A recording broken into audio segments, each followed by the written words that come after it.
Hey everyone, Depressed Eeyore here. So last session of Pathfinder was pretty much all logistics. Also, only half the people showed up.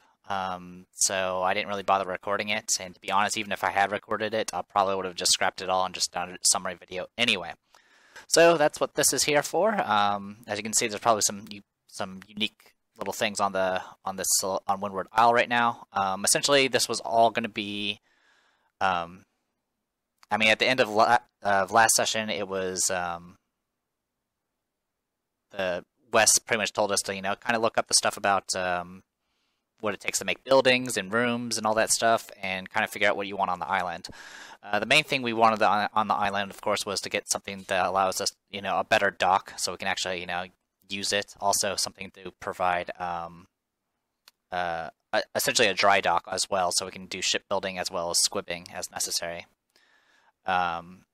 So that was kind of the main target. Some other things we decided to consider. We do actually have some neat little things here now. If we go to Tidewater Rock, we have all the NPCs that are currently in Tidewater Rock, including some that we already know about, such as Chandra the Druid, and kind of just general ones. Some of them are kind of randomly generated, but they're all here. They're now staying on the island. And then we have some info about how the tides work around Tidewater Rock, because obviously the tide affects how deep the water is, and that's why the tower is very, very defensible, because it literally has a moat during most of the time. And then, of course, we have this handout with the included map of the tower itself. We kind of went through all the stuff on the tower. Some things we had to decide was what sort of things we wanted for the workshop, like what sort of things it should focus on. I think that was the forge, but whatever. And one thing that was kind of pointed out was the storage room was right now kind of used as a place that stores water, but since we now have people here on the island that can essentially create water, it's not as necessary. So one of the things we were essentially, it was just I guess real quick. The only people that were attending this session for this one to figure out what we're going to be building and going to get the necessary supplies and all that was myself as Ashera and Ryan, who's the person that plays as Bender. Bill, the person that plays as Avon, now Lord Avon, couldn't make it. He let us know ahead of time, and his first mate, Killian, didn't really let us know until like the night before. So unfortunately, it was kind of last minute. We ended up only having 2 people, but since it was all logistics anyway, we just kind of went with it. So yeah, we wanted to get the what we needed for the dock. There's some sample buildings on the Pathfinder site. There's one of the sample buildings is a waterfront, which is a combination of multiple docks with like storages and all that stuff. Pretty much it handles pretty much everything you need for all your docking needs. It had a few things that we didn't necessarily need, and it was a bit redundant. So we kind of scoped it down and added more buildings that were more necessary for what we intend on using it for, and kind of just made up an altered form of the waterfront. A suggested thing for the storage room to be replaced with was an infirmary. We do still have Rickety kind of in a coma and missing an arm, so we still need to kind of figure out ways to kind of tend to him. So I figured an infirmary would be a good thing to get. And then besides that, one thing to kind of note, you can kind of see it on the map a little bit, but you can see that some of the terrain here is a little marshy looking, and that's kind of an issue with the island itself. It's not very good for building shit on because of all the marsh. But we do have Chandra, who's like a 10th level druid, and she's kind of been using her powers to kind of do terraforming and stuff. So one of the other additional things we can do besides building is kind of alter the landscape to be a little bit more usable for building on. So that's what these numbers represent. Each of them we can do. We're pretty much being charged based off how many tiles we do it on. So yeah, there's the waterfront, the infirmary. Obviously, we want to clear some stuff out so we can eventually build more stuff. And then, of course, the final thing is I wanted to go ahead and get a few shrines built as well, which don't really require any particular place on the map. So it wasn't it shouldn't take up space or anything, but obviously we want a shrine to Besmara, because obviously we have a war priest of Besmara. And the other one was Gozra, who is the god/goddess of like storms and weather and shit like that, and the oceans and all that. So pretty standard deity to kind of worship out in this particular scenario. The only things that we weren't exactly sure about, unfortunately, because Bill wasn't here, we couldn't really ask what sort of direction you really wanted to take it to. It's, I think, from kind of just offline discussion or off game discussion, like he still kind of intends to keep this island a hideout, even though technically most people kind of know about Tidewater Rock. It's not really hidden per se. It's just more that it kind of people lost interest in it because how the shipping lanes have changed over time due to changes in politics and other things. But it's still a very fortified position, and it's essentially a stronghold for us, which is really neat. It's something I'm definitely pretty excited about in this game is having an actual base and your own sort of your place essentially, instead of just being some wanderer adventurer wanderer person all the time. So yeah, we kind of got our. I discussed this with Bender. Kind of, for the most part, he kind of just agreed with stuff. We definitely appreciate the fact that Bender did show up. Obviously, it was just mostly talking and shopping and stuff, and he didn't really have much money, or he didn't have very much interest in buying anything when we went and purchased some hired help and stuff like that. Speaking of hired help, where we went to, if you take a look at this fancy map here. All right, so we are currently about right here in the bottom here of like one of these like tiny islands south of Quint here, around the Shackles, and we went to Singor. We took the coastline, so it took us up a certain amount of time. One thing we also noticed was the scale was different from the maps we've been using, so we actually kind of arrived in Singor a lot faster than expected. It seems to be it takes only half as long to actually get to place instead of taking 2 weeks to get to Blood Cove to Tidewater Rock. So we went to Singor, mainly because Singor, of course, was a metropolis. The only other big city is Port Peril, which is not exactly a place we want to go to for building a base essentially, or building a secret base. So we went to Singor. Singor has it definitely favors Gozra. In fact, one of the top notable NPCs was a high priest of Gozra. It's actually known for its worshipping of Gozra. And yeah, we showed up here. Essentially, the intention was we're going to hire some people and supplies needed to build shit. That's pretty much it. We did some sailing checks along the way, but I literally could not fail the checks because we took the safe route, which is along the coast, which takes longer, but the checks are a lot easier. We didn't run into anyone. It was not a big deal. Like I said, this entire session was mostly just logistics. Now, finally, being at a metropolis, I actually was interested in doing some shopping myself. So I ended up... we took a look to see what sort of items were available, which there's some pretty good ones. There was things like the Ring of Invisibility and stuff like that for 20,000 gold. But obviously I had my own priorities as far as what I needed to purchase. If I had kind of liquidated much of my stuff and used up all the money I saved up, I could have bought the Ring of Invisibility, but instead I decided to buy a whole lot of 4th level scrolls. Essentially, since it was a metropolis, it was very easy to find the scrolls I needed. The catch, though, was I had to pay the market price of the scroll, as well as the market price of actually casting the spell. So it ended up adding about another 280 gold on top of the price tag. So I was spending about a little less than 1,000 gold per 4th level scroll.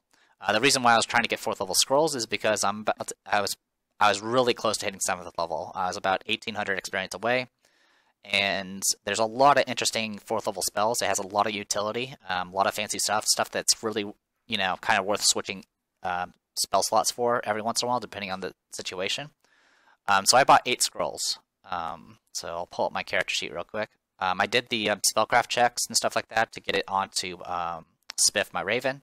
Since I'm a witch, I have to... Essentially, my spellbook is my familiar. And the main thing... let's see, I already had Black Tentacles from a while ago, but I picked up Divination, Scrying, Secure Shelter, Phantasmal Killer, Ice Storm, Charm Monster, Confusion, Dimension Door. So I picked up all those spells. So 8 spells, it used up about half of my gold. Half of my saved up gold. Obviously, Obviously, I had a lot of money saved up simply because Ashera is the last person to survive from the original group. She has been around since the very beginning, hasn't died, and every time a person died, essentially their belongings ended up becoming her belongings. So it's been rather profitable as far as, seeing party members die and stuff like that. Also, I've been collecting and also a lot of like loot that hadn't been sold yet from previous expeditions and stuff is now pretty much her possessions now. So that kind of gave her a little extra money. In fact, the way that we paid for all the stuff that we did for Tidewater Rock was paid with the 8 emeralds that we got from Raziel's dead corpse after we ratted him out to the Chelish. So, yeah. Anyway, so yeah, I bought a bunch of scrolls. I also bought a 1,000 gold silver mirror, which is a spell component for the scrying spell. I hadn't really had very much experience using 4th level magics recently, and when I was younger, I didn't really like 4th level magic simply because it wasn't very offensive. Unlike 3rd level, they had Fireball. But I've long since kind of grown out of that type of damage types based economy. Instead, I kind of look at a lot of utility.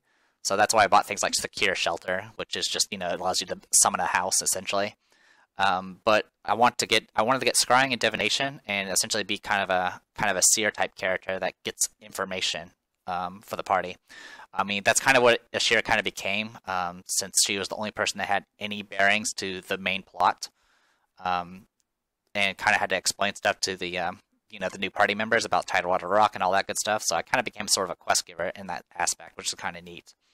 Anyway, so I did some shopping with that. Bender didn't really buy anything. He apparently had a lot of starting gold left, but I think he maybe purchased a few things, but nothing too serious. I offered I've collected a lot of like various things throughout the campaign. So I had like things like wasp venom and naga venom from way back. I went ahead and offered that to Bender, and he definitely gratefully accepted. So he has some poisons on him in his possession now. Hopefully he'll find a use for them, because I certainly couldn't. Well, I mean, there's uses, I just didn't need them at that point.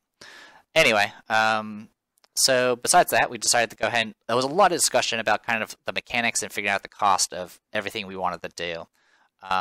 As far as like terraforming the swamp away, it was 1,000 gold per tile, so that right there, that 1, 2, 3, and 4, that is 4,000 gold worth of terraforming that's done. We already had 1 and 2 started when we departed, simply because that didn't require any additional supplies. We purchased supplies, but we also had to purchase a little bit of labor. So we purchased a few teams as well as a few masters to oversee these projects. And the price tag ended up coming to about 8,370 gold pieces, which pretty much I paid that with 8 emeralds from Raziel, which was 8,000 gold, and then I took a bit of the loot that we got from the last ship battle and kind of sold a few. I sold a few of the masterwork started leathers and the boarding pikes, and that kind of paid for the rest of it. So that got us everything we needed. He already kind of, as you can see in the post here on the right, it kind of just shows all the stuff that we've been messing around with. And yeah, pretty much that's the gist of it. A few other things we did was we decided to go ahead and gather some information. I went ahead and did some gather information about Captain Harrigan, because obviously, what's her name? I keep forgetting. Agatha, I think. Yeah, Agasta, sorry. So Lady Agasta obviously wants revenge against Captain Harrigan, and obviously, technically, Ashera probably should too. I've been kind of nonchalant about Captain Harrigan since he kind of was her introduction into pirating and all that, which she's kind of got a knack for. But to be honest, her during her service serving under him, it was actually probably really horrible. I mean, you were just spending the time getting forcibly drunk and forced to serve and stuff like that. So it was probably not that great for her, even when she was a cook's mate. So yeah, I can see her possibly wanting to get back at Harrigan. At the very least, she'll probably want to go stop Harrigan, simply because Harrigan is also someone that's trying to become a free captain, and essentially she'll probably see that as competition anyway. So it all works out. But yeah, I went ahead and tried to ask a few questions about Harrigan. Currently, he is north of Port Peril, and apparently been working up there, which is a bit odd, especially since the last time we heard from him, he was heading south. So maybe he headed north because he hasn't heard anything from, obviously, the people that are now dead, and we're supposed to be selling his ship. So yeah, that was So that's some additional information. I intend on spying on him with scry spells, and hopefully that'll give us some additional information as well. And besides that, that's pretty much it. I mean, a lot of it was just trying to figure out how much everything costs, because this is our first time doing any sort of stronghold-based building and shit. I did kind of mention that I was going to be doing some, like, I guess, kind of gathering of information about, you know, witch covens and stuff like that, simply because at level 7, I was going to be picking up leadership, which will, of course, give me a whole bunch of followers in a cohort. And I guess that pretty much summarizes everything. At this point, we're kind of in the discussion phase of figuring out what exactly I'm going to get for my leadership feats. Obviously, we had enough spare personnel to kind of use the crew to kind of help build things a little bit faster, which we definitely did. And as for experience, Ryan was level 5, but now he's level 6, and I am now level 7. So essentially, right now with the current group, everyone's level 6 except for me, who's level 7, which, I mean, I've been around for the beginning, so it kind of makes sense. Also, I believe Ryan's character, Bender, will also be getting a participation item, which is something that got awarded to myself, Ragnar, and Cahoon way back in the day for, you know, actually attending a session during, I think it was the 4th of July. And in this case, he pretty much he said a few things, but obviously this was like he didn't have very much money he wanted to or very many things he wanted to buy, so it was a lot of just kind of sitting around, kind of waiting for me to do my shopping. I mean, this was kind of the first opportunity for Ashera to actually spend all of her money that she's accumulated over the time. I was definitely tempted to buy some other things. There were some kind of neat robes and all that stuff on the shopping list, but right now I'm kind of saving my money for possible ship upgrades, as well as possibly building my own house, which I hopefully I'll get a chance to do. Because definitely, even though she's not Lady of the Rock, due to the fact that Lady Agasta is still alive and all that fancy stuff in politics, she definitely intends on making this place, this island, her home. So we'll see how it goes. But yeah, pretty much there's been some. I had a little bit of discussion with Wes about exactly what sort of cohort I have. Since I'm level 7 now, I do have leadership. I have access to 4th level magic. I picked up 2 additional spells because I leveled up. Obviously, that's the main reason why I picked up all those scrolls. Is you only get 2 spells every time you level up, and there's a lot of spells that were very useful in 4th level magic, such as scrying and divination. Definitely get a pretty wide variety. But yeah, so that's pretty much it. Sorry for the rambly stuff. There's not really much else to point out. I'm pretty excited about how things have been going. Honestly, the conversation that Ashera and Avon had together was pretty cool. I mean, it's something that this particular group doesn't do very often, which is talk to each other like normal people. Of course, Chris's character Killian's been bitching a lot. I've been cutting that out of the video, but he's been kind of doing the thing where that annoys me, which is sitting on his hands and then complaining about no one talking to him. But it's just one of those things, I guess. But as for other people in the group, the person that played Ragnar will supposedly be coming back. I don't know what he'll be playing, but he'll be coming back. Darren's character, the person that played Raziel, is supposedly going to be coming back, though he has yet to make any progress about making his character. But the issue we keep on running into is that both of them keep trying to make characters that literally will not fit in the group. For example, someone that worships Cthulhu is not someone that this party would probably accept into the group. Especially, I certainly wouldn't. But yeah, I mean, I'm kind of hoping that at least the new party members will at least be somewhat useful, so Ashera will, you know, happily take them onto her ship. I mean, I don't mind the fact I'm kind of separated from the group and have my own ship, but I mean, I don't exactly want to force everyone to get put onto Bill's ship either. But anyway, that's pretty much the gist of it. Like I said, it was all logistics. This little orange area where the orange grove is, that's being pretty much cut out, and that area is going to be kind of used for the waterfront. And then 1, 2, 3, and 4 are going to be cleared out of marsh. The infirmary is going to be in the tower, and the shrines are going to be set up somewhere on the island that doesn't really need to be any place that's too fancy. Ghostar has pretty much specifically said that, you know, that its shrines are generally built out in the mountains, or, you know, just someplace that's not, like, in civilization. And Besmar, I could pretty much just overlook everything from wherever. Anyway, that's about it. So I'm the Depressed Eeyore. Sorry for the kind of a brief and session summary. Like I said, it was all logistics, so there wasn't really too much to talk about. Anyway, see you guys next time.